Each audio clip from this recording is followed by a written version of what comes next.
আজ বানাবো সাবুর পকোড়া। তো সাবু 3-4 ঘন্টা ভিজিয়ে নিয়েছি। এখানে আমি বড় দানা সাবু নিয়েছি, আলু সিদ্ধ, ধনেপাতা, আদা গ্রেট করে নিয়েছি আর কাঁচা লঙ্কা কুচি। ভালোভাবে মেখে নেব। আমি এখানে নিরামিষ করছি, আপনারা চাইলে পেঁয়াজ, একটু আদা কুচি, রসুন কুচি দিতে পারেন।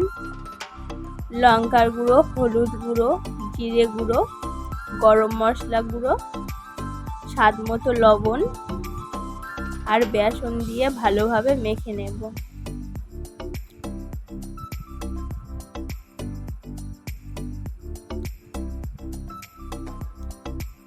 ভালোভাবে আঠালো আঠালো করে মেখে নেব।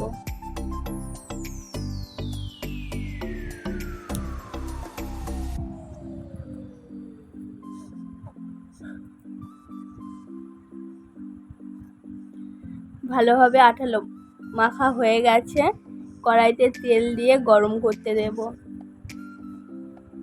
তেল গরম হয়ে গেলে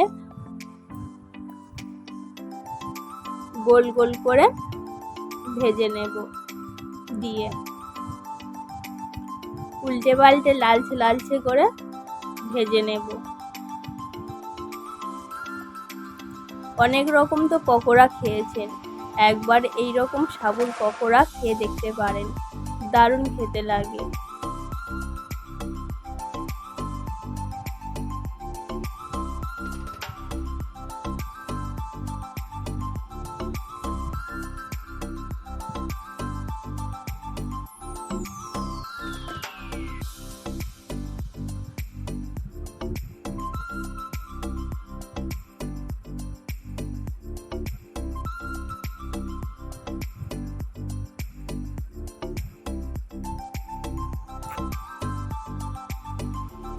লালচে লালচে করে ভাজা হয়ে গেছে, এবার তুলে নেব। তৈরি হয়ে গেছে সাবুর পকোড়া। সম্পূর্ণ ভিডিওটি দেখার জন্য ধন্যবাদ।